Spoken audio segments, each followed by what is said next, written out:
Hello students. So far now we have completed our half syllabus of physics. We have completed first book of the physics, which was consisted of basically mechanics concepts. तो उस book में जो थे वो mechanics के concept थे. Now अब हम स्टार्ट करने जा रहे हैं बुक सेकेंड, फिजिक्स का second half syllabus, and the first chapter of that book is mechanical properties of solid.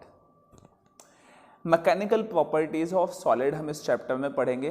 Next में हम पढ़ेंगे mechanical properties of fluid, then उसके आगे हम थर्मल प्रॉपर्टीज पढ़ेंगे. तो बेसिकली इस चैप्टर में से हम स्टार्ट करने वाले हैं स्ट्रक्चर्स के बारे में, सॉलिड, लिक्विड एंड गैसेस के बारे में. तो सबसे पहले हम ये तो जान लें कि सॉलिड, लिक्विड एंड गैसेस के बीच में बेसिक फ़र्क क्या है. आई नो आपको मालूम होगा कि उनके बीच में इंटर एटॉमिक डिस्टेंसेस का जो फ़र्क है वो पता है आपको, फोर्सेस का फ़र्क आपको पता है. एक बार बस हम उसको रिवाइज कर लेते हैं और एक एडिशनल चीज़ मैं आपको और बताऊंगा उसमें, जो आप बिल्कुल नई सीखेंगे. तो चलिए स्टार्ट करते हैं हम फटाफट. देखिए, मैं कुछ स्ट्रक्चर्स बनाता हूँ यहाँ पे.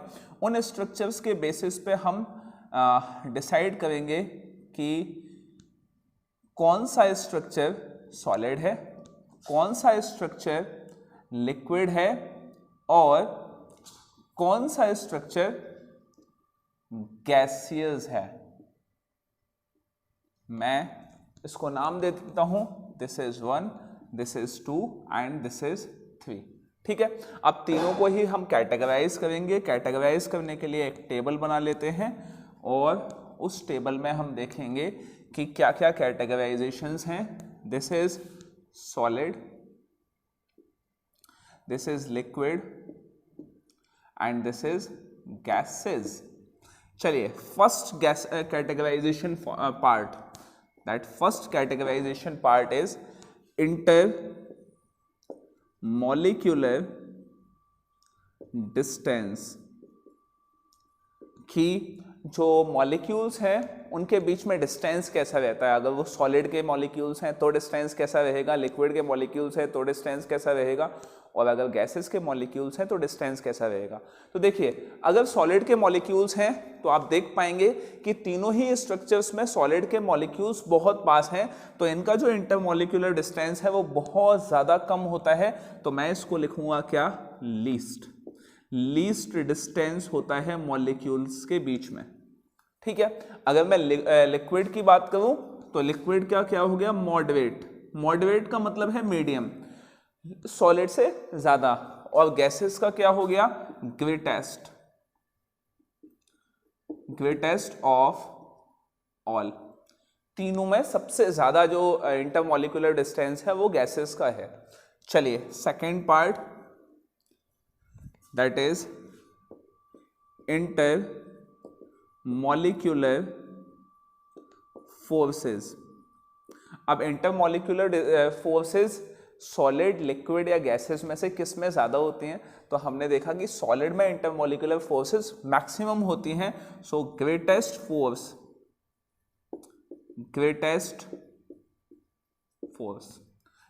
Force will be in the solids.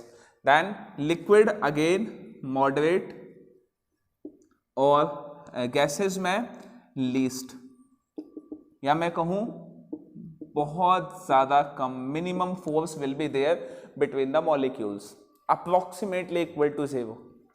चलिए, गैसेस के मॉलिक्यूल्स एक दूसरे को बाइंड नहीं करते. थर्ड पार्ट वो है जो मैं आपको सिखाने जा रहा हूं, जो आपने अभी तक की आपकी स्टडी में, 10th क्लास तक की स्टडी में ये नहीं पढ़ा है. अब देखते हैं हम कि that third part is types of forces के टाइप्स कौन कौन से होते हैं. तो देखिए, सॉलिड, लिक्विड, गैसेस में दो तरह की फोर्सेस होती हैं. वो फोर्सेस कौन कौन सी हैं वो देखते हैं. अगर मैं इस स्ट्रक्चर की बात करूं तो इसमें एक मॉलिक्यूल्स के लेयर नीचे है, दूसरे मॉलिक्यूल्स के लेयर ऊपर है. ऊपर वाले जो मॉलिक्यूल्स हैं वो नीचे वाले मॉलिक्यूल्स पे एक फोर्स लगा रहे हैं. That force is called perpendicular force. कैसी फोर्स है ये? Perpendicular force. ठीक है, हम अगर सॉलिड्स की बात करें तो सॉलिड्स की डेफिनेट शेप और डेफिनेट साइज होता है, मतलब उसकी शेप हमेशा डेफिनेट होती है, फिक्स होती है, शेप बदलती नहीं है उसकी। तो अगर शेप नहीं बदल रही है तो इसका मतलब ये है कि ये जो मॉलिक्यूल्स हैं वो एक नीचे तो परपेंडिकुलर फोर्स तो लग ही रही है, मेरे ख्याल से आप मुझे देख पा रहे होंगे इसलिए मैं कंटिन्यू कर रहा हूँ।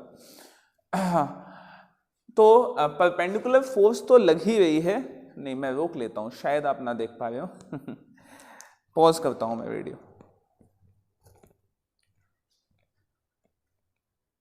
नहीं आप देख सकते हैं, एक मिनट मैं कंटिन्यू करता हूँ, वो ज़्यादा बेटर होगा। देखिए, तो परपेंडिकुलर फोर्स तो लग ही रही है, लेकिन ये जो मॉलिक्यूल्स हैं, ये वाला मॉलिक्यूल इस मॉलिक्यूल पे एक अपनी तरफ एट्रैक्टिव फोर्स भी लगा रहा होगा। सिमिलरली ये वाला जो मॉलिक्यूल है, इस मॉलिक्यूल पे इस डायरेक्शन में फोर्स लगा रहा होगा। तो इसका मतलब है सॉलिड के अंदर परपेंडिकुलर फोर्स तो मौजूद होती ही है, लेकिन इसके साथ साथ एक और फोर्स मौजूद होती है, दैट इज हॉरिजॉन्टल फोर्स। इस हॉरिजॉन्टल फोर्स को हम क्या बोलते हैं? ये जो हॉरिजॉन्टल फोर्स है, that force is known as tangential force. Tangential force, क्या समझ में आ गई बात? तो सॉलिड में परपेंडिकुलर और टेंजेंशियल दोनों फोर्सेस प्रेजेंट होती हैं, लेकिन वहीं अगर मैं लिक्विड की बात करूं तो लिक्विड में ये मॉलिक्यूल्स, ये नीचे वाले मॉलिक्यूल्स पे वेट तो डाल रहे हैं, इसका मतलब परपेंडिकुलर फोर्स तो मौजूद है, लेकिन क्या टेंजेंशियल फोर्स भी प्रेजेंट है? अगर ये वाला मॉलिक्यूल इसको बाइंड कर रहा होता और ये वाला मॉलिक्यूल इसको बाइंड कर रहा होता, तो ये वाला मॉलिक्यूल नीचे कैसे गिरता और लिक्विड फ्लो कैसे करता? क्या बात समझ में आ रही है?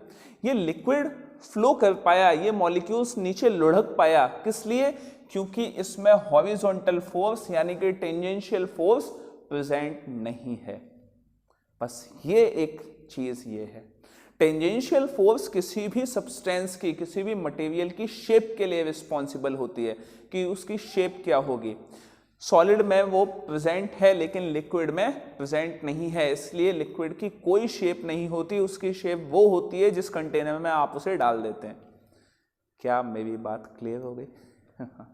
ठीक है, तो चलिए, लेकिन वहीं अगर हम गैसेस की बात करें तो गैसेस में ना तो टेंजेंशियल फोर्स प्रेजेंट होती है, ना ही परपेंडिकुलर फोर्स प्रेजेंट होती है। इन दोनों में से कोई भी फोर्सेस प्रेजेंट नहीं होती गैसेस के अंदर।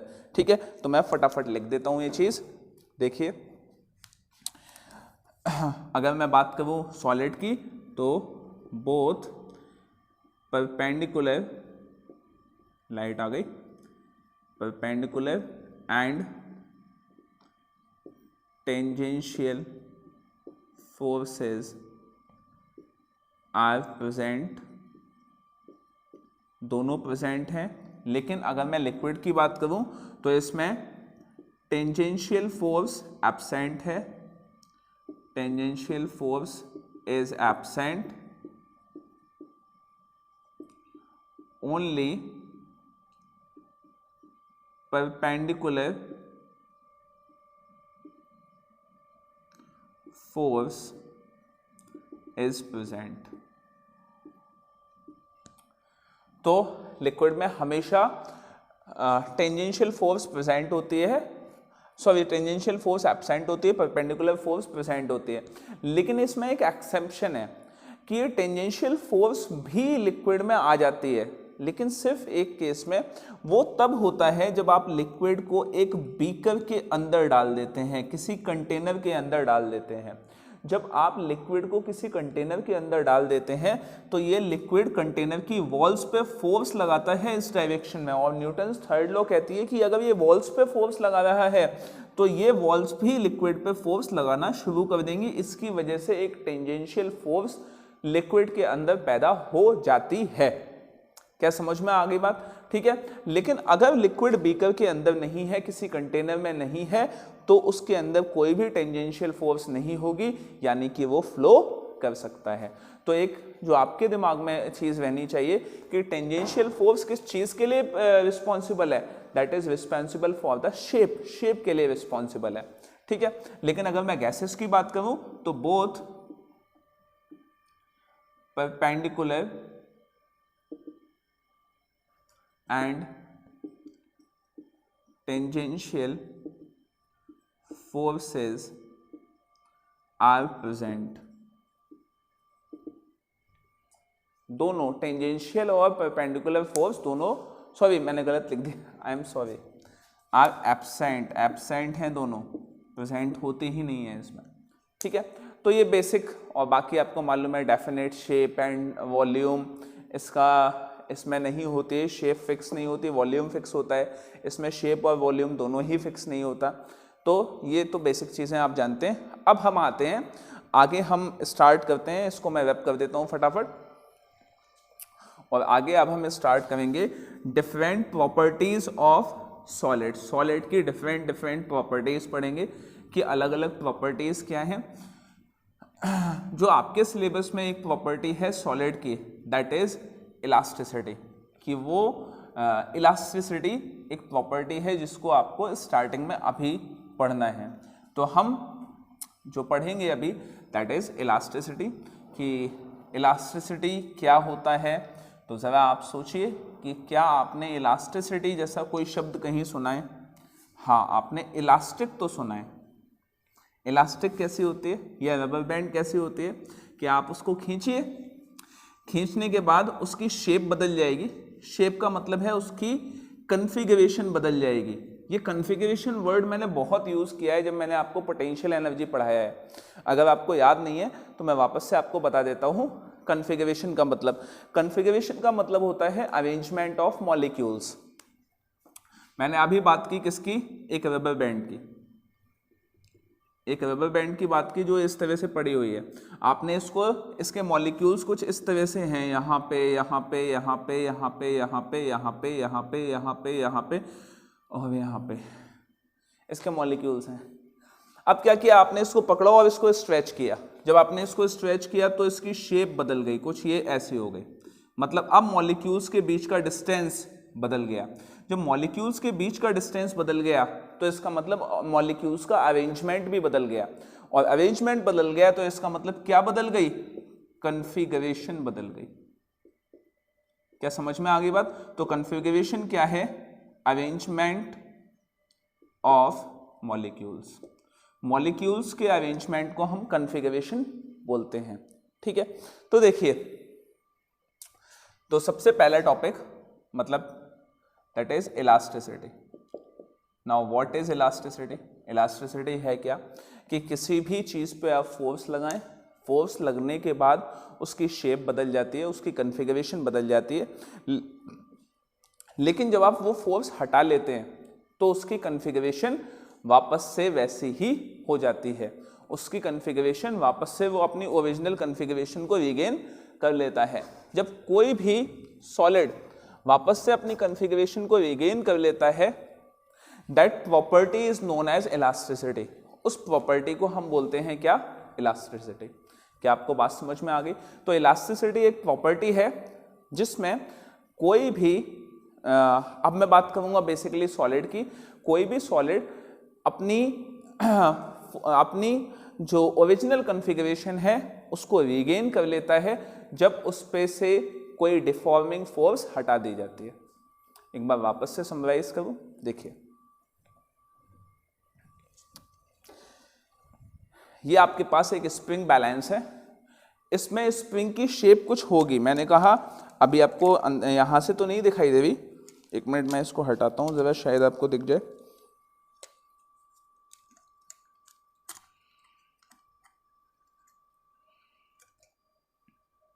चलिए कोई बात नहीं, देखिए स्प्रिंग ये कुछ ऐसी होगी, ठीक है। हमने क्या किया, इस स्प्रिंग पे ये वेट लगा दिया। जैसे ही हमने वेट लगाया तो हुआ ये कि ये जो स्प्रिंग जो ऐसी थी, अब ये स्प्रिंग कुछ ऐसी हो गई। क्या इस स्प्रिंग की कॉन्फ़िगरेशन बदल गई? अब क्या किया आपने, ये वेट हटा लिया। जैसे ही आपने ये वेट हटाया तो ये स्प्रिंग जो इस तरह से हो गई थी ये वापस से अपनी कन्फिगरेशन, ओरिजिनल कन्फिगरेशन को रीगेन कर लेती है। तो सॉलिड की इस प्रॉपर्टी को हम कहते हैं क्या, इलास्टिसिटी। और मैं अगर इसको इंग्लिश में इसके डेफिनेशन बताऊं तो elasticity is the property due to which a solid regains its original configuration after the removal of deforming force। deforming मतलब एक ऐसी फोर्स जिसने उसकी फॉर्मेशन को बदल दिया है, जिसने उसकी कन्फिगरेशन को बदल दिया है। ठीक है, तो देखिए elasticity is the property of a solid material due to which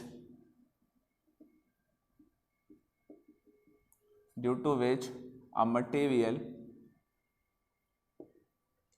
regains its original configuration after removal of force। This is the elasticity। अब बात करते हैं next topic, that is elastic force या रीस्टोरिंग फोर्स। हमने कहा कि कोई भी मटेरियल या कोई भी सॉलिड मटेरियल कंडक्टिव होना चाहिए। वुड की बात मत करना आप, ऐसा मत सोचना कि वुड और प्लास्टिक अपनी ओरिजिनल कन्फिगरेशन को रीगेन कर लेंगे, ऐसा नहीं होगा, कंडक्टिव होना चाहिए। तो कोई भी मटेरियल अपनी ओरिजिनल कन्फिगरेशन को रीगेन कर लेता है, लेकिन सवाल यह है कि वो रीगेन कैसे कर लेता है। देखिए फॉर एग्जांपल ये एक रिजिड सपोर्ट है और यहाँ से आपने एक वायर को हैंग किया हुआ है। आपने इस वायर पे वेट लगाया, that weight is its mass into g. आपने इस पे वेट लगा के इसको नीचे किया, खींचा, तो क्या हुआ कि इस पे फोर्स आपने इस डायरेक्शन में लगाई है और न्यूटन्स थर्ड लॉ ये कहती है कि जिस पे फोर्स, इस पे अगर फोर्स नीचे लगी है तो इस वायर में एक फोर्स अपोजिट डायरेक्शन में भी लगेगी और वो फोर्स किधर लगेगी, इस तरफ लगेगी। And this force is called restoring force. तो जब आप ये वाली फोर्स हटा लेंगे, ये डिफॉर्मिंग फोर्स आप हटा लेंगे, डिफॉर्मिंग फोर्स जब आप हटा लेंगे तो क्या होगा कि ये तो हट जाएगी, लेकिन ये रीस्टोरिंग फोर्स इस वायर को अपनी ओरिजिनल कॉन्फ़िगरेशन पे ले जाएगी। ठीक है, तो इलास्टिसिटी किसी भी चीज में किस वजह से होती है, इलास्टिक फोर्स की वजह से होती है। तो मैं फटाफट ये लिख देता हूं, it is the force due to which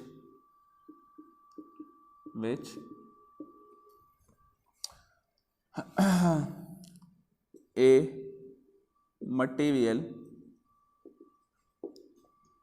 regains its original configuration।